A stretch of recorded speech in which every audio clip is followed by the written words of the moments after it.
Hello friends, good evening. स्वागत है आप सबका शिव कृपा क्लासेज पर। मैं महेश कुमार वर्मा आप सबका स्वागत करता हूं। दोस्तों, ये वीडियो हमारा CTET 2022 का टेस्ट सीरीज नंबर 2 है, जिसमें हम लोग सामान्य विज्ञान के महत्वपूर्ण प्रश्नों को सॉल्व करेंगे और देखेंगे कि यहाँ से हमारे कितने क्वेश्चन सही हो रहे हैं। दोस्तों, ये सारे टेस्ट सीरीज हमारे आपके CTET 2022 के एग्जाम के संभावित प्रश्नों पे बनाए जा रहे हैं। तो दोस्तों, आप लोग इन्हें कॉन्सेंट्रेट होकर सॉल्व करें।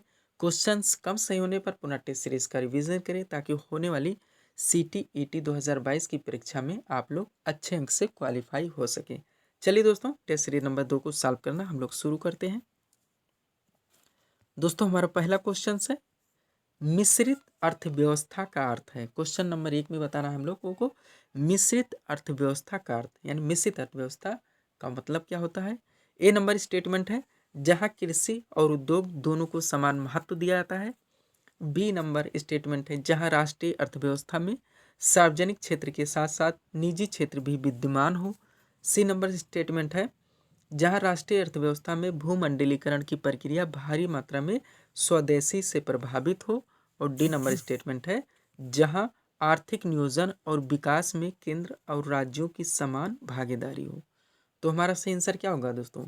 मिश्रित अर्थव्यवस्था का अर्थ क्या होता है? भारत भी एक मिश्रित अर्थव्यवस्था वाला देश है, तो इसका सही आंसर होगा दोस्तों जहां राष्ट्रीय अर्थव्यवस्था में सार्वजनिक क्षेत्र के साथ साथ निजी क्षेत्र भी विद्यमान हो, यानी प्राइवेट सेक्टर भी वर्क कर रहे हो और पब्लिक सेक्टर भी वर्क कर रहे हो। ऐसी अर्थव्यवस्था को मिश्रित अर्थव्यवस्था की संज्ञा दी जाती है। हमारा आंसर होगा विकल्प नंबर बी। थोड़ा सा इसके बारे में और बात करेंगे दोस्तों। ऐसी अर्थव्यवस्था जिसमें निजी एवं सार्वजनिक दोनों क्षेत्र विद्यमान होते हैं मिश्रित अर्थव्यवस्था कहलाती है। भारतीय अर्थव्यवस्था मिश्रित अर्थव्यवस्था का एक प्रमुख उदाहरण है। चलते हैं क्वेश्चन नंबर 2 पे। भारत में प्रथम उद्योग जिसका विकास हुआ। क्वेश्चन नंबर हमारा 2 है दोस्तों, 1 मिनट। क्वेश्चन नंबर 2 है हमारा भारत में प्रथम उद्योग जिसका विकास हुआ, यानी प्राथमिक उद्योग बताना है हम लोगों को। ए नंबर है कुटीर उद्योग, बी है सीमेंट उद्योग, सी नंबर है आयरन और स्टील उद्योग, सी नंबर है आयरन और स्टील उद्योग, और डी नंबर है अभियांत्रिकी उद्योग। इसको क्लियर करना जरूरी है दोस्तों, क्योंकि ऐसे क्वेश्चंस हमें ज़्यादा कंफ्यूज करते हैं। तो हमारा सही आंसर क्या होगा दोस्तों? भारत में प्रथम उद्योग जिसका विकास हुआ, तो कौन सा उद्योग आएगा दोस्तों? कुटीर उद्योग, यानी विकल्प नंबर ये यहाँ पे हमारा सही आंसर होगा। थोड़ा सा इसके बारे में और हम लोग बात करेंगे यहाँ पे। दोस्तों ध्यान से देखिएगा, भारत में सर्वप्रथम कुटीर उद्योगों का ही विकास हुआ। भारत में औपनिवेशिक काल के पूर्व कुटीर उद्योगों का औद्योगिक उत्पादन में काफी महत्वपूर्ण योगदान था।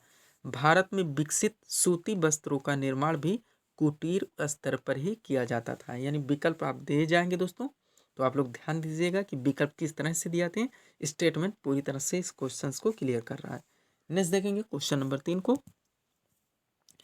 3 नंबर क्वेश्चन दोस्तों हमारे सामने है वैश्वीकरण का अर्थ बताना है हम लोगों को। ए नंबर है अर्थव्यवस्था का एकीकरण, बी नंबर है वित्तीय बाजार का एकीकरण, सी नंबर है घरेलू अर्थव्यवस्था का वैश्विक अर्थव्यवस्था के साथ एकीकरण, और डी नंबर स्टेटमेंट है अर्थव्यवस्था के विभिन्न खंडों का एकीकरण। तो सही आंसर क्या होगा दोस्तों? वैश्वीकरण का मतलब क्या होता है दोस्तों? घरेलू अर्थव्यवस्था का वैश्विक अर्थव्यवस्था के साथ एकीकरण, यानी विकल्प नंबर सी यहाँ पे हमारा सही आंसर होगा। वैश्वीकरण का अर्थ होगा घरेलू अर्थव्यवस्था का वैश्विक अर्थव्यवस्था के साथ एकीकरण। थोड़ा सा और इसके बारे में हम लोग बात करेंगे। ये हमारा दोस्तों महत्वपूर्ण फैक्ट है, इसको हम लोग ध्यान देंगे। दोस्तों, वैश्वीकरण का तात्पर्य घरेलू अर्थव्यवस्था का वैश्विक अर्थव्यवस्था के साथ एकीकरण है। शब्द वैश्वीकरण का उपयोग अर्थशास्त्रियों के द्वारा वर्ष 1980 से किया जाता रहा है। कब से? 1980 से। हालांकि वर्ष 1960 के दशक में इसका उपयोग सामाजिक विज्ञान में किया जाता था। किसमें? सामाजिक विज्ञान में। कब? 1960 में। नेक्स्ट देखेंगे 4 नंबर क्वेश्चन है दोस्तों। इसके बाद हम लोग महत्वपूर्ण फैक्ट देखेंगे विभिन्न प्रश्नों के। 4 नंबर क्वेश्चन हमारा भारत की प्रमुख वाणिज्यिक फसलें। हमें वाणिज्यिक फसलें यानी है दोस्तों, आप लोग जानते हैं फसलें 2 प्रकार की, एक खाद्यान्न होती है, एक वाणिज्यिक होती है। और मौसमी स्तर पर हम लोग भी दोस्तों पढ़ते हैं रबी फसल, खरीफ फसल, जायद की फसल। तो यहाँ दोस्तों हम लोगों को केवल वाणिज्यिक फसलों के बारे में बात करना, जो हमारा प्रश्न है। ए नंबर है चावल गेहूँ मूंग, बी नंबर है कपास जूट और गन्ना, सी नंबर है तंबाकू दाल गेहूँ, डी नंबर है आलू चाय और चावल। तो इनमें वाणिज्यिक फसलों का क्रम कौन सा है दोस्तों? ए नंबर में चावल है, तो चावल हमारा खाद्यान्न फसल है, ये कट जाएगा। बी में दोस्तों गेहूं दिया गया है, सी में ये भी हमारा कट जाएगा, और डी में फिर चावल दिया गया है, ये भी दोस्तों खाद्यान्न फसल है, कट जाएगा। तो बचा क्या दोस्तों? विकल्प नंबर बी बचा है, जिसमें कपास जूट और गन्ना दिया गया है। तो कपास जूट और गन्ना ये सभी दोस्तों हमारी वाणिज्यिक फसलें हैं। थोड़ा और इसके बारे में बात करेंगे, ध्यान से देखें दोस्तों। कुछ और दोस्तों फसलें हैं जो वाणिज्यिक फसलों के रूप में जाने जाते हैं, जिसमें दोस्तों कपास है, तिलहन है, जूट हम लोगों ने देखा ही दोस्तों, गन्ना भी देखा, तंबाकू भी देखा। जबकि प्रमुख जो रोपण फसलें होती हैं जो रोपण के द्वारा दोस्तों जिसकी रोपाई की जाती है, जैसे चाय हुआ, काफ़ी हुआ, नारियल हुआ और रबड़ हुआ, ये भी दोस्तों वाणिज्यिक फसलें हैं, लेकिन ये रोपाई के द्वारा पैदा होती है, इनका रोपण करना पड़ता है। तो ध्यान दीजिएगा, क्वेश्चन कैसे भी पूछे जा सकते हैं। वाणिज्यिक रोपण फसलें भी पूछी जा सकती है, या फिर वाणिज्यिक फसलें। अगर वाणिज्यिक फसलें पूछा है केवल, तो कपास हो जाएगा, तिलहन जूट गन्ना तंबाकू ये सब हो जाएगा। रोपण में वाणिज्यिक फसलें तो चाय काफ़ी नारियल और रबड़ ये सब हो जाएंगे। नेक्स्ट देखेंगे 5 नंबर क्वेश्चन, महत्वपूर्ण तथ्य देखेंगे दोस्तों। ये है दोस्तों हमारा 5 नंबर क्वेश्चन,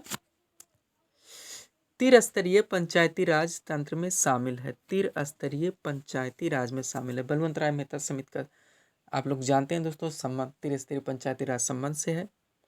अब जिसमें कौन कौन से शामिल है ये हमें प्रश्न में बताने हैं। ए नंबर है ग्राम सभा, अंचल पंचायत और पंचायत समिति। बी नंबर है जनपद पंचायत, तालुका पंचायत और जिला परिषद।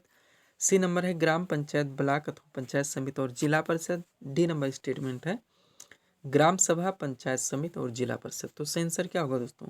बलवंत राय मेहता की जो त्रिस्तरीय पंचायती राज चल रही है उसमें दोस्तों कौन कौन से शामिल है? ग्राम पंचायत एक शामिल है, एक ब्लॉक अथवा पंचायत समिति शामिल है और जिला परिषद शामिल है। यानी हमारा आंसर बनेगा यहाँ पे सही विकल्प नंबर सी, ग्राम पंचायत, ब्लॉक अथवा पंचायत समिति और जिला परिषद।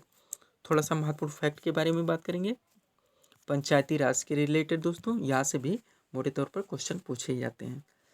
ध्यान से देखिएगा दोस्तों, संविधान के 73वें संशोधन अधिनियम, कौन से? 73वें 1992 24 अप्रैल 1993 से जो लागू हुआ था, द्वारा भारत में त्रिस्तरीय पंचायती राज व्यवस्था की स्थापना की गई। ये ग्राम, ब्लॉक और जिला स्तर पर स्थापित की गई है। इन्हें क्रमशः ग्राम सभा, ब्लॉक अथवा पंचायत समिति और जिला परिषद के नाम से जाना जाता है। ये हमारा पहला स्टेटमेंट था। एक स्टेटमेंट और देखेंगे इसमें, भारत में त्रिस्तरीय पंचायती राज प्रणाली का प्रस्ताव बलवंत राय मेहता समिति द्वारा किया गया था। इस समिति का गठन वर्ष 1957 में बलवंत राय मेहता की अध्यक्षता में किया गया था। उसके बाद दोस्तों आप लोग जानते ही हैं, राजस्थान के नागौर जिला में दोस्तों सर्वप्रथम पंचायती राज व्यवस्था लागू की गई थी। कब? 2 अक्टूबर 1959 को। नेक्स्ट देखेंगे दोस्तों, अगला हमारा महत्वपूर्ण फैक्ट हरित क्रांति के बारे में। यहाँ दोस्तों हम लोग महत्वपूर्ण फैक्ट देखेंगे जहाँ से क्वेश्चन जिस प्रश्न से या जिस टॉपिक से बनते हैं। तो सबसे पहले दोस्तों हमारा ग्रीन रेवोल्यूशन से है, यानी हरित क्रांति से। चलिए इसके बारे में देखते हैं। भारत में हरित क्रांति का प्रारंभ वर्ष 1966 से माना जाता है। भारत में हरित क्रांति का प्रारंभ वर्ष 1966 से माना जाता है। भारत में हरित क्रांति लाने में कृषि विश्वविद्यालय पंतनगर का महत्वपूर्ण योगदान रहा है, इसलिए इससे हरित क्रांति की जन्मस्थली भी कहा जाता है। नेक्स्ट दोस्तों हमारा फैक्ट है, अमेरिकी वैज्ञानिक नॉर्मन बोरलॉग को हरित क्रांति का जनक यानी फादर ऑफ ग्रीन रेवोल्यूशन माना जाता है। इन्हें वर्ष 1970 में शांति का नोबेल पुरस्कार दिया गया था। भारत में हरित क्रांति का जनक MS स्वामीनाथन को माना जाता है। नेक्स्ट देखेंगे दोस्तों हम लोग भारत शासन अधिनियम 1935 से रिलेटेड महत्वपूर्ण फैक्ट के बारे में, जहां से क्वेश्चंस बनते हैं। चलिए दोस्तों देखते हैं हम लोग भारत शासन अधिनियम 1935। भारत का वर्तमान जो संवैधानिक ढांचा बहुत कुछ भारत सरकार अधिनियम या भारत शासन अधिनियम 1935 पर आधारित। हम लोग जानते हैं दोस्तों बहुत सारी चीज़ें 1935 के संविधान से, भारत शासन अधिनियम से हमारे संविधान में जो की त्यों ले ली गई हैं। जो चीज़ अच्छी थे उन्हें भारतीय संविधान के दोस्तों जिन्होंने निर्माणकर्ताओं ने ले लिया, क्योंकि अच्छी चीज़ थी और अच्छी चीज़ को लेने में भारतीय संविधान के निर्माणकर्ताओं ने कोई संकोच नहीं किया। आगे दोस्तों, भारत के संविधान के 2/3 तत्वों को वर्ष 1935 के अधिनियम से ही लिया गया, जो कि हम लोगों ने भी देखा। अतः कहा जा सकता है कि इसका भारत के संविधान पर सर्वाधिक प्रभाव तो किसका है दोस्तों? भारतीय शासन अधिनियम 1935 का सर्वाधिक दोस्तों प्रभाव है हमारे संविधान में। नेक्स्ट हम लोग देखते हैं दोस्तों, एक मिनी कॉन्स्टिट्यूशन जानते हैं जो 1942वें संविधान संशोधन को मिनी कॉन्स्टिट्यूशन के नाम से जानते हैं। उसके बारे में दोस्तों एक टॉपिक लाकर हम लोग चर्चा करेंगे, क्योंकि क्वेश्चंस वहाँ से भी इंपॉर्टेंट पूछे जाते हैं। नेक्स्ट, फंडामेंटल राइट से हम लोग महत्वपूर्ण दोस्तों फैक्ट को देखेंगे। मौलिक अधिकार, जो कि दोस्तों कहाँ से कहाँ तक? अनुच्छेद 12 से लेकर अनुच्छेद 35 तक दिया गया है संविधान के भाग 2 में। चलिए दोस्तों फैक्ट देखते हैं। भारतीय संविधान द्वारा प्रारंभ में 7 मौलिक अधिकार प्रदान किए गए थे। हम लोग पढ़ चुके हैं दोस्तों 7 मौलिक अधिकार थे, लेकिन एक अधिकार दोस्तों जो संपत्ति का अधिकार था, संपत्ति के अधिकार जो कि आर्टिकल 30 में था, वहां से उसको 44वें संविधान संशोधन द्वारा हटाकर 300 का में जोड़ दिया गया है और संपत्ति का अधिकार अभी एक विधिक अधिकार है। नेक्स्ट, किंतु 44वें संविधान संशोधन 1978 के द्वारा संपत्ति के अधिकार को मौलिक अधिकार से समाप्त कर दिया गया और इसे 300 का में एक विधिक अधिकार के रूप में स्थापित कर दिया गया। अतः आप कितने हैं? 6 हैं। कौन कौन से? समानता का अधिकार, स्वतंत्रता का अधिकार, शोषण के विरुद्ध अधिकार, धार्मिक स्वतंत्रता का अधिकार, संस्कृति तथा शिक्षा संबंधी अधिकार और संवैधानिक उपचारों का अधिकार। आर्टिकल की बात करें दोस्तों तो हमारा समानता का अधिकार हो जाएगा 14 से 18, स्वतंत्रता 19 से 22, शोषण के विरुद्ध अधिकार 23 और 24, धार्मिक स्वतंत्रता का अधिकार 25 से 28, संस्कृति तथा शिक्षा संबंधी अधिकार आर्टिकल 29 और 30, संवैधानिक उपचारों का अधिकार आर्टिकल 32, जिसे कि दोस्तों डॉक्टर BR अम्बेडकर ने संविधान का हृदय व आत्मा कहा है।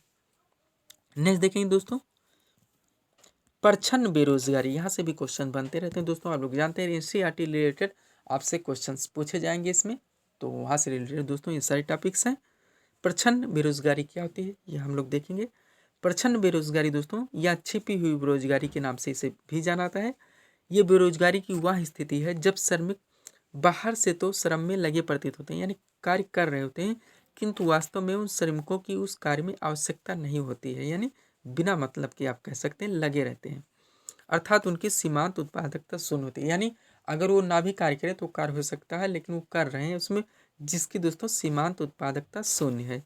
इस समस्या के मुख्य कारण क्या हो सकते हैं?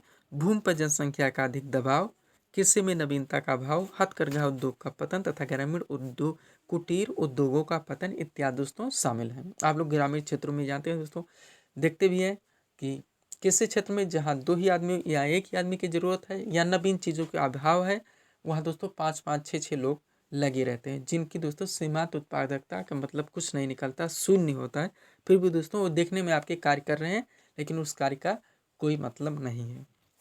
नेक्स्ट देखेंगे दोस्तों, अगला फैक्ट है हमारा सामाजिक वानिकी यानी सोशल फैक्टरी से। सामाजिक वानिकी में क्या दोस्तों?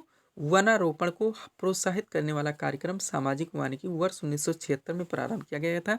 बार बार ये पूछा गया दोस्तों 1976 में। आगे दोस्तों, सामाजिक वानिकी के मुख्य रूप से 3 अंग है। सामाजिक वानिकी के मुख्य रूप से 3 अंग है। कृषि वानिकी किसानों को अपनी भूमि पर वृक्षारोपण के लिए प्रोत्साहित करना।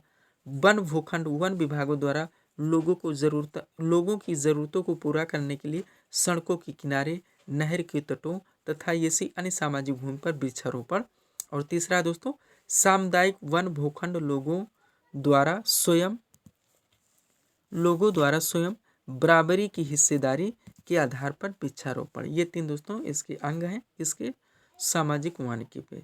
नेक्स्ट फैक्ट देखेंगे दोस्तों हम लोग विषुवत रेखा या भूमध्य रेखा के बारे में। दोस्तों ये हमारा लास्ट फैक्ट है विषुवत रेखा या भूमध्य रेखा के बारे में। चलिए इसके बारे में बात करते हैं दोस्तों। विषुवत रेखा के उत्तर या तथा दक्षिण 5 डिग्री से लेकर 10 डिग्री अक्षांश तक विस्तृत जलवायु वाले भाग को विषुवत रेखीय जलवायु अथवा उष्णकटिबंधीय जलवायु प्रदेश कहते हैं। आप जो जानते हैं दोस्तों 0 डिग्री की बात हो रही है अक्षांश की, वहाँ से 5 डिग्री से लेकर 10 डिग्री तक दोस्तों किसका विस्तार है? नॉर्थ और साउथ में। तो दोस्तों विषुवत रेखीय जलवायु अथवा उष्णकटिबंधीय जलवायु प्रदेश कहते हैं। क्वेश्चंस कैसे भी घुमा के पूछे जा सकते हैं, आप लोग ध्यान रखेंगे। विषुवत रेखीय जलवायु की प्रमुख विशेषता है वर्ष भर समान उच्च तापमान, आप लोग जानते हैं दोस्तों, उच्च तापमान रहती है, उच्च आर्द्रता बनती है, और उसके बाद दोस्तों वर्ष भर यहाँ वर्षा भी होती है। अतः यहाँ की जलवायु कैसी होती है, गर्म और आर्द्र होती है, गर्म भी होती है, आर्द्र होती है, और शाम को तो बारिश होती है 4 बजे तक। तो ये थे दोस्तों आज के हमारे इस टॉपिक के, दोस्तों इस सीरीज के महत्वपूर्ण फैक्ट, जिसे हम यहाँ पे दोस्तों देखे हैं। उम्मीद है दोस्तों आप सभी लोगों ने इसको कांस्टेंट होकर सॉल्व भी किए होंगे। अगर कम दोस्तों क्वेश्चन यहाँ से टॉपिक्स आपके सॉल्व होते हैं तो पुनः टेस्ट सीरीज का रिविजन जरूर करें। तो मिलते हैं दोस्तों हम अपने अगले टेस्ट सीरीज के साथ। Thanks for watching.